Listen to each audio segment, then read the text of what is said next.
welcome back to my channel. Again, my name is Jap. Kumusta po kayong lahat? Okay, so yun guys, maraming salamat po sa walang sawang pagsubaybay sa ating pong daily love reading. And kung ikaw ay bago pa lang sa ating channel, mag-subscribe na po kayo. And i-click mo na rin yung ating notification bell para lagi kang updated sa ating mga bagong upload. And sa mga interesado pala guys sa ating private reading, ayan, iiwan ko na lang din po yung link ng aking Facebook sa ating pong description box below, okay? So, paalala ko lang din guys, no, may nabasa kasi akong comment na parang sabi niya, tama ba? Dapat ibang topic naman, parang ganun yung dating. Dapat ibang topic naman kasi puro love life. So, actually guys, talagang puro love life yung topic natin dito. Kaya nga The Lovers yung pangalan ng YouTube ko. Binukod ko siya dun sa main YouTube channel ko na Jade Tarot. Kasi Jade Tarot masyadong malawak dun. Wala nga masyadong nanonood kasi puro pera ang topic ko dun eh. Okay? So, ayan. Dun sa nag-request. Actually guys, ang topic dito is, dun sa nag-request pala, yung sabihin ko sa'yo, ang topic natin dito is more about love. Kaya nga po The Lovers yung name nung YouTube. Okay? So, kung gusto mo ng patungkol sa pera, career, kung anumang paghihirap, pwede ka manood doon sa Jade Tarot. Lagi tayo nag-upload doon ng daily gabay. Ayan, pwede mo panoorin. Okay, so ayan guys. Balik tayo sa topic. Tingnan natin kanina bang energy itong masasagap natin. Okay, kanina bang energy itong masasagap natin. Okay, so guys, meron tayong Four of Pentacles. Security, greed, stability, protection, financial acumen. Four of Pentacles. Sa nakikita ko dito guys, itong taong to, ano siya, nandun sa point na mataas ang ambisyon niya. Okay? Para madamot to. Kuripot ba to? Kasi sa pinapakita sa akin dito guys, ayan, greed. So, lahat gagawin niya, makuha niya lang yung stability. Maprotektahan niya lang din yung sarili niya. Like, may mga bagay na hindi niya guys masyadong inaamin. Kahit minsan may mali siya, hindi niya guys aaminin. Kasi talagang masyado siya guys defensive itong taong to, no? So, may nakakita rin ako yung iba sa inyo. Siguro, tinulungan mo tong taong to. Ay, pasensya na guys, no? Lumiwanag yung camera. Ayusin ko lang to guys. Ayan, di na nawala. Wait lang. Ayan. Grabe, pinindot ko kasi yung screen. Okay, so, alam nyo guys, ngayon ang nakakita ko sa energy ng person mo, tinatago niya yung memories niyo together. Kung may mga gamit kang binigay sa kanya, iniingatan niya yun. Kung makita mo, iniisip niya rito yung naging gahaman siya. Iniisip niya rito yung parang iniisip niya lang yung sarili niya. Iniisip niya lang na yung sariling kabutihan niya. Hindi niya man lang guys kinonsider yung mararamdaman mo. Okay? So, ngayon kasi guys, may mga bagay or gamit siyang tinatago. Galing sa'yo, pwedeng binabasa niya pa rin yung pag-uusap niyo noon. Tingnan pa natin. May mga bagay siyang binabalik-balikan sa memories niyo. Memories niyo. Meron tayong 10 of Wands, oppression, burden, hard work, responsibilities, and duty. So, may nakikita ako dito guys.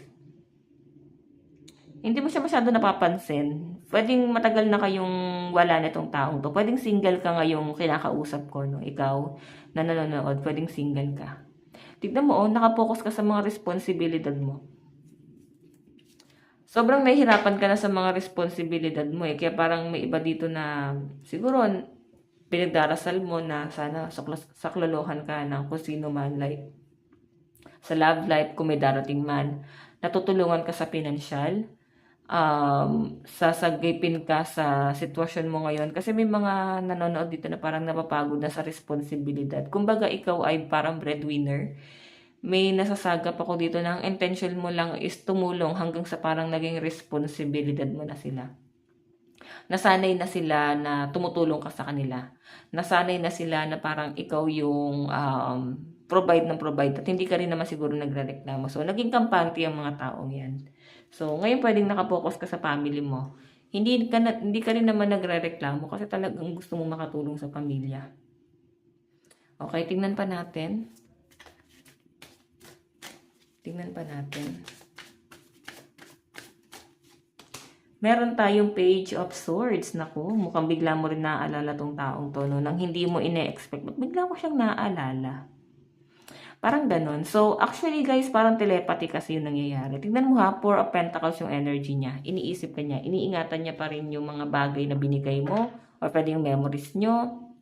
Or pwedeng iniisip-isip ka pa rin niya. Hanggang ngayon, nararamdaman ka pa rin niya. So, kaya ganun kasi. Iniisip ka nitong taong to. Tapos, out of the blue, bigla mo na lang siya maaalala. So, mapapatanong ka, ba't bigla mo na lang siya naaalala? Ba't bigla siya pupasok sa isip niyo? So, baka naisip mo na baka ginayuma ka, ganyan. Pero hindi eh. Feeling ko telepathy, guys. Dahil iniisip ka niya na ma-manifest ka nitong taon to. Okay, minamanifest ka nito. Okay? Tingnan pa natin. Tingnan pa natin.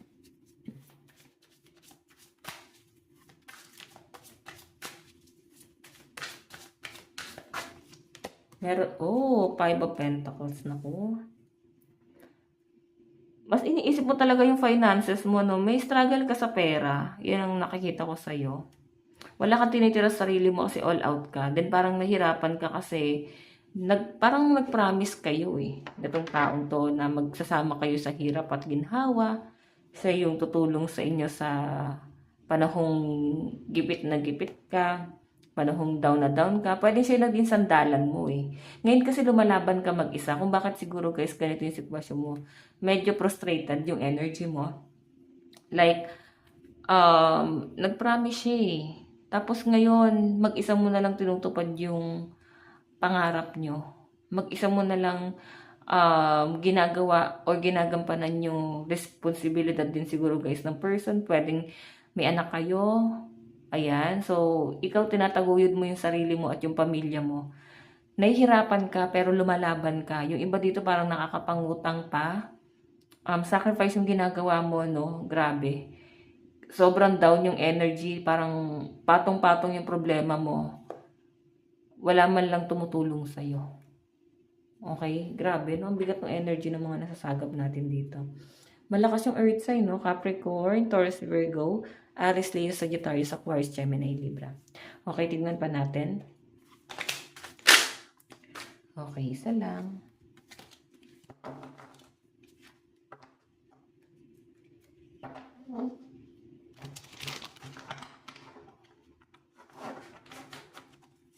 Isa lang. Spirit guide.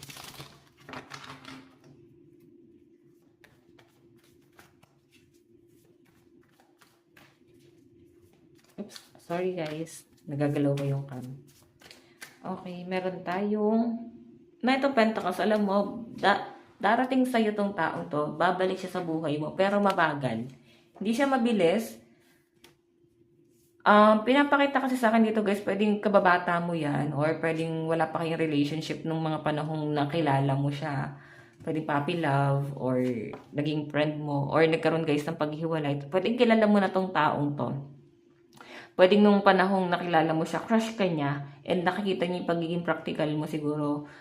And ikaw, parang clueless ka, no? Hindi mo masyadong naramdaman na crush ka pala na itong taong to. Ganon. And pwede nagkaroon na guys ng paghiwalay. Ngayon sa pagkikita niyo, pwede ang tagal eh, ang haba ng panahon na nagtagpo kayo ulit. Yung iba naman dito guys, pwedeng ex mo yan. Pero mas malakas kasi yung energy ng ano eh. May paghihiwalay na nangyari. Pwedeng naging kaklase mo, kaibigan mo, katrabaho mo na hindi mo napapansin. Knight of Pentacles, practical, stable, offering respect, financial focus. So, once na bumalik sa buhay mo tong taong to guys, or nagtagpo ulit yung landas nyo, may profession na to, no? Sobrang nag-focus siya talaga sa stability. Mararamdaman mo na may potential na maging successful ka dahil itong taong to ay practical and sobrang workaholic. Parang nararamdaman mo na siya rin yung tutulong sa inyo. Okay? Sige, tingnan pa natin. Mabagal yung energy. Meron tayong Page of Wands, creative energy, message, passion, education, exciting news. Nasa malayo to, no? Nasa abroad. Okay. Or pwedeng bigla talaga magtatagpo yung landas nyo. Baka ikaw nagpaplano ka mag-abroad? Okay. Meron tayong the sun, happiness, success, reward, prosperity, and victory. Wow. Napakaganda guys, no? Parang may heal talaga yung inner child mo. Baka best friend mo to. Or pwedeng ex mo. Matagal kayo naghiwalay. Sabi natin taon. Hindi siya agad, no? So, yan. Yan ang nakikita ko rito. May happiness. Pwedeng once na magtagpo kayo guys, parang nawala na lahat ng kalungkutan, lahat ng bigat na nararamdaman mo. Parang napalitan na siya ng puro kasiyahan. Kumbaga bigla siya guys na-release. Ganun yung positive vibes na dala-dala ng taong to. Na pwede niya guys, parang may offer sa'yo, maibigay sa'yo. Ganun yung na-absorb mong energy sa kanya. Sobrang positive na tong taong to. Okay? So, titignan pa natin. Ayan. So guys, mag-comment lang kayo dyan. Binabasa natin lahat yan. Sa mga gusto mag-comment. Lahat yan binabasa ko. No? Kung hindi nyo guys maalala, sasabihin ko ulit. Dati kasi guys, in-announce ko na siya na kine-cleanse ko lahat na nagko-comment. Okay? Baka nakalimutan nyo na. Pero hindi ko na lang guys ina-announce. Pero kine-cleanse ko pa rin yan. No? Na mawala na lahat ng mga blockages. Maging okay na yung pakiramdam mo, and lahat ng mga worry mo, ma-release na yan, okay? Kine-cleanse po natin yan araw-araw sa lahat na nagko-comment. Okay, so sinabi ko lang guys, baka kasi nakalimut na yung iba. Okay. Oh my God! 7 of Wands, ipaglalaban ka na itong taong to guys, no? So, once na bumalik or magtagpo ulit guys yung landas nyo sa pinapakita sa akin guys, grabe yung mga pinagdaanan niya sa buhay. Okay? Lalo sa love life niya. Nandun sa point na parang hindi siya nakatagpo ng maayos na karelasyon.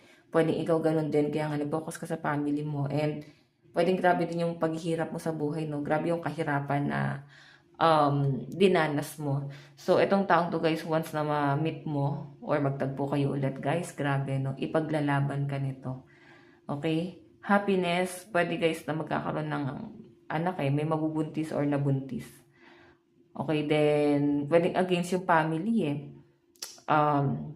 siguro dahil nga ikaw yung breadwinner, hindi ka kayang pakawalan ng pamilya mo, or pwedeng sa company, pwedeng abroad guys, no? Maghiwalay kayo, may distansya. Pwedeng hindi ka kayang pakawalan ng company mo kung ikaw ay nasa abroad. Then nahihirapan kayo guys ilaban to. Yung distance, then yung communication. Okay, so yan guys, napakaganda ng nakikita ko. Yan, malakas din ang fire sign, Aries, Leo, Sagittarius, Capricorn, Taurus, Virgo. Tignan natin guys yung energy.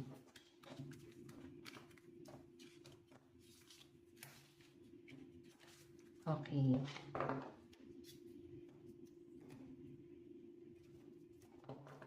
So, isang card na lang guys. Tignan natin ano yung nararamdaman sa'yo ng person mo. Nararamdaman sa'yo ng person mo. Nararamdaman.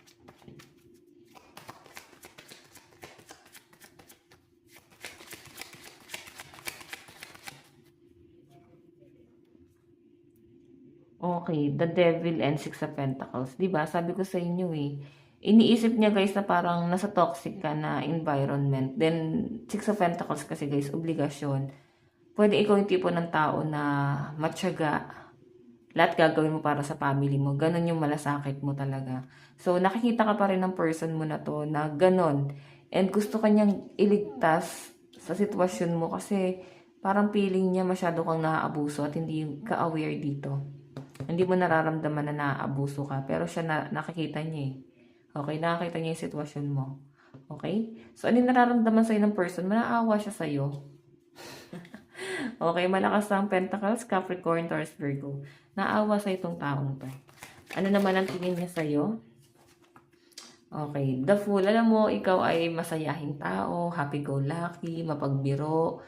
Parang hindi mo nakikita yung problema. And siguro, hindi mo na para stressin pa yung sarili mo sa mga problema. Okay, more on giver ka, no? So, ano yung tingin sa'yo ng person mo? Grabe yung inner child mo, no? Napakamasayahin mong tao. Siguro yun yung nagustuhan niya sa inyo, yung pagiging kengkoy mo. Okay? Tignan natin ano naman guys, ano naman yung magiging action ng person. Action ni person. Okay, dami.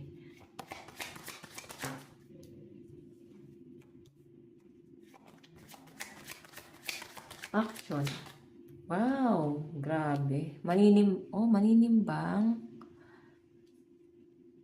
Three of Swords eh. Nasasaktan. Yung magiging action niya kasi guys, feeling niya hindi ka pa niya kayang panindigan. Kasi tingnan mo, hindi pa siya kontento sa kung ano yung na-achieve niya sa buhay niya. Okay? Tinitignan niya pa rin yung pentacles niya kung kaya ka na ba niyang panindigan. Or pwedeng siya mismo yung magsasabi sa'yo na, uy, hindi na tama yung ginagawa mo. Okay, maawa ka sa sarili mo, no? Parang bibigyan ka pa ng advice. Parang sinasabi dito, pinahihirapan mo yung sarili mo.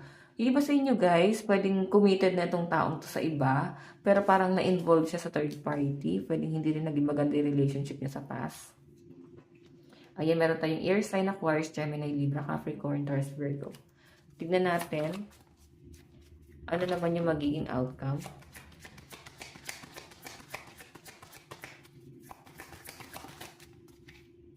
Okay, outcome. Wow, the moon. Torpe. Yan ang nakakita ko sa taong to. No? Medyo torpe. Kung babae to guys, umiiwas, no? Yan yung nakakita ko sa kanya. Pero susugal siya sa pagkakataong to. Okay. Pwede na amin siya sa inyo na parang nagustuhan ka nga niya. Naging crush ka niya noon. Pero wala siyang lakas ng loob na sabihin sa inyo, no? Tinago niya yung nararamdaman niya. Pero ngayon kasi guys, na nakakita ko yung magiging outcome, susubok tong taong to. Malakas yung energy na parang ipaglalaban ka nito. Okay? So, tignan naman natin guys sa energy mo. Ano yung nararamdaman mo kay person? Nararamdaman mo kay person.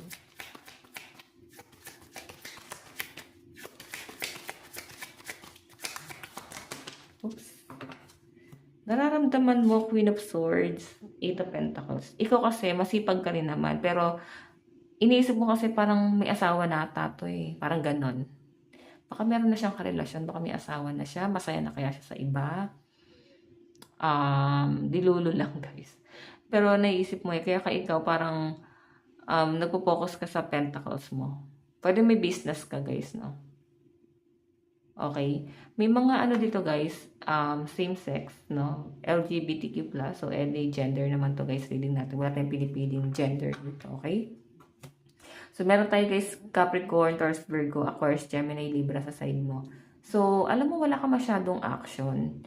Mas pinapagana mo yung logic mo, no? Like, hindi ka gagawa ng hakbang dito sa relationship na to unless meron siyang gawin.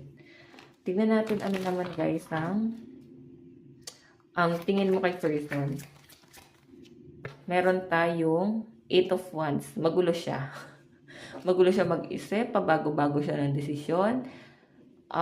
Nahihirapan kang spellingin tong taong to. Kasi pwedeng ang conflict nyo is yung distance talaga, inyong communication. Pwedeng, ayan, nagkalayo kayo. Then, siguro naiisip mo rin siya nun. Okay. 8 of Wands kasi. So, parang nagkaroon ng struggle sa inyo. Aries, Leo, Sagittarius. Tingin mo sa kanya. May pagka-utal-utal to magsalita. No? Mabilis pa to magsalita, tapos parang nape-pressure. Parang nauutal-utal. So, feeling ko dala ng pressure. And hiya. Nahihiya siya sa inyo. Okay, ano yung what yung action? Ano yung action?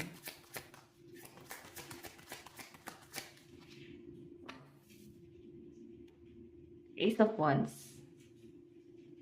So, yung nakita kong action niya rito, guys. So, what I mean, yung action mo rito, guys, Ace of Wands, natutukso ka. Kasi tinutukso ka niya eh. Okay, naakit ka niya, hinahabol ka niya. And ikaw parang natutulala ka, parang ma-amaze ka siguro, no, sa unang pagkikita niyo ulit. Or once na magtagpo ulit yung landas niyo. Sa pinapakita sa akin dito, guys. Ace of Wands. Parang sobrang layo niya na sa dati. Ayan, fire sign ulit, no, sa side mo, Aries, Leo, Sagittarius. Tignan natin guys, ano naman po yung magiging outcome.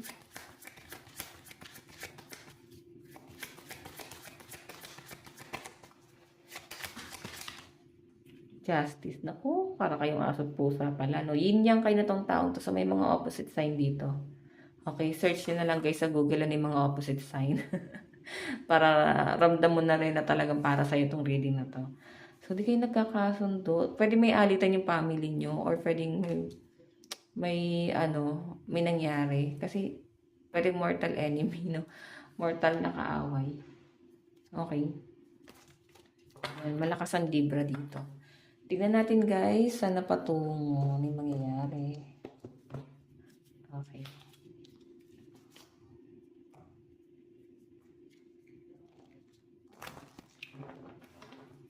Love advice.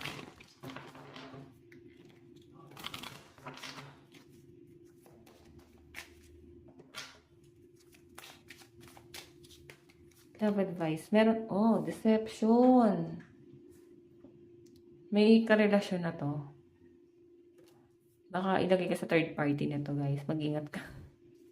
Kasi pwedeng mamimiss nyo pa rin yung isa't isa eh. Parang puppy love. Or pag-ibig na naudlot. Parang somewhere down the road, no? Ano ba tawag doon? We have the right love at the wrong time.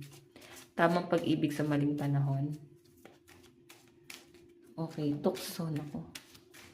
Tignan natin. Meron tayong positive thinking and faith will bring you romance. Alam mo, attractive ka eh. Madami din nagkakagusto sa'yo. And sobrang positive mo lang na tao, no? So, hindi ka para ma-pressure dito. So, I think, mas nape-pressure itong taong to sa'yo. Okay, tignan pa natin. Keep an open mind. Naku. So, feeling ko dito guys, meron kayong pag-uusapan nito. Ay, tignan mo, dalawa pa kayo dito. Tatlo kayo mag-uusap-usap, no? So, naku, mukhang nasa third party ka nga or posible gawin kang nasa third party. Yung iba naman sa inyo guys, pwede ikaw yung talagang legal. Pero ang nangyayari kasi guys, yun yung lumalabas, no? Pwede naman guys, hindi siya guys literal na may third party, pwedeng family to. Or pwedeng conflict about visa, travel. Gusto ko sigurong kunin or tulungan na makapag-travel. Yun nga lang guys, ang conflict. Lagi may mga delay. Okay? Tingnan natin.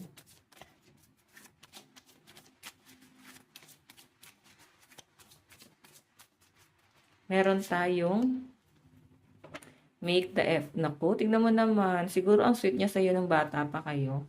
Or nung lumipas na panahon. No? Kung hindi pa kayo guys bata, pwedeng kaklase ng high school or college. Ang kulit na tong taong to, no? Ang sweet, masikaso, ramdam mo, pero yung pala may something na. May hidden agenda. Okay. Tignan pa natin. Parang feeling niya kasi bumabalik ulit siya dun sa panahong parang mga bata pa kayo nun. Okay, para siyang inhale. Inhale. Okay. Parang mga bata ulit guys. Feeling ko ano mo to, puppy love mo. O ikaw yung puppy love niya. Kunin ko lang to guys, hindi ko makuha. Wait lang po. Dito kasi mga card ko. Ayan. Tingnan pa natin. Ito pa. Love advice. Love advice. Love advice. Meron tayong it's time to think of everything that you admire in your partner. Ina-admire ka niya. Sa cruise ship pa kayang trabaho, may angkla dito. Or pwedeng tukso talaga siya sa buhay mo. Meron tayong sabi ko sa inyo eh, kailangan nyo ng boundaries kasi pwedeng nasa komplikado. Okay? Having sensible boundaries is important. So, siguro mag-set ka mo ng boundaries ito sa taong to. Okay? Tignan natin, meron tayong challenge. Ma-overcome mo rin itong challenge na to. And so, nakakita ko guys, pwedeng ikaw na lang yung mag-isang nandoon. Feeling ko, isa-sacrifice mo siya once na hindi mo makuha yung stability or hindi niya magawa yung responsibilidad niya para dito sa connection na to. Okay, tingnan natin. Mensahe sa'yo ni person. Nako. I want you. Hindi lang guys basta pagkagusto. Feeling ko na humaling pa sa'yo to. Sabi ko sa inyo may mga gamit or pwedeng memories na inaalala pa rin tong taon to. Okay, susubok siya. Yun yung nakakita ko. Susubok siya na mag-reach out sa inyo. Pero nasa inyo na yan guys kung pagbibigyan mo siya. Okay, tingnan pa natin. Meron tayong you don't know how hard it was to let you go. So, alam nyo guys, ikaw yung greatest love siguro nitong taon to. Wow, nakakatuwa naman yung greatest love. First love na hindi niya, parang hindi niya nakuha or wala siyang lakas ng loob noon. Okay, nasabihin sa inyo. So, iba kasi guys yung, true love. Pwede ikaw yung first love, pero iba yung true love niya ngayon. Yung person. Pwede ikaw itong may person, pwede siya yung single. So, basta nasa conflict kayo. Tingnan pa natin, message ni person. We need to let each other go. Diba? Kasi nga, merong, conflict. So, hindi kayang ipaglaban to. No? Parang dumating kayo sa point, parang kailangan mo nang i-let go yung isa't isa. Ayun. Tingnan natin. I bury myself in work to forget you. May nakikita ko rito guys na as in nagpapaka-busy to, no? Pinipilit niyang i-divert sa ibang bagay yung feelings niya sa'yo. O pwedeng sa ibang tao. Pinipilit niya na ibaling sa ibang tao yung nararamdaman niya sa inyo. Pero hindi niya siguro talaga guys literal na magawa.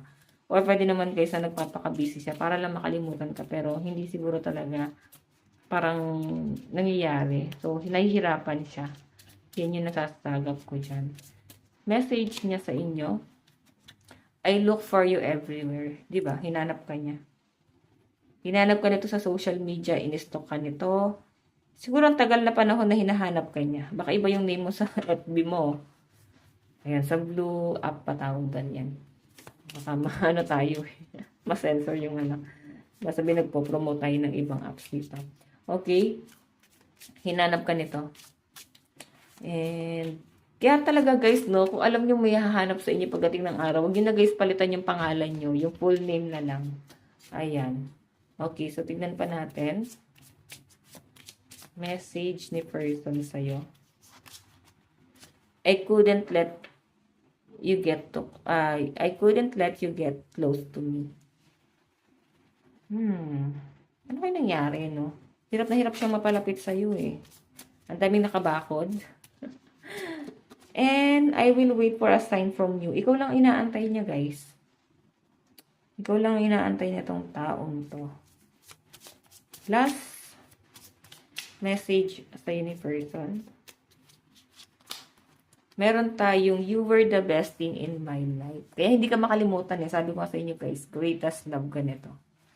Hindi ka basta-basta i-let go nito kahit na lumipas na yung panahon, nagkaedad na kayo, parehas na kayo nagkaasawa, nagkaanak, nagkaapo. Yung feelings niya sa inyo guys, nandun pa rin yan. Okay? Hindi niya kayang bitawan. Sabi ko nga kanina guys, greatest love or puppy love ka nitong taong to. Okay? Pure talaga yung pagmamahal niya sa inyo. Hindi niya lang guys talaga nakuhang ipaglaban to. Okay? So yan guys, sa mga interesado pa sa ating private reading, no? Pwede kayong mag-message sa akin sa Jade Tarot, ayan, sa Facebook, or iiwan ko na lang yung link ng aking Facebook sa ating description box below. Biglang pumasok to, it's time for me to heal na. Siguro alam niya na rin talaga walang mangyayari, no? Okay, so ayan guys, maraming salamat. Bukas po ulit. God bless and love you all. Bye-bye po.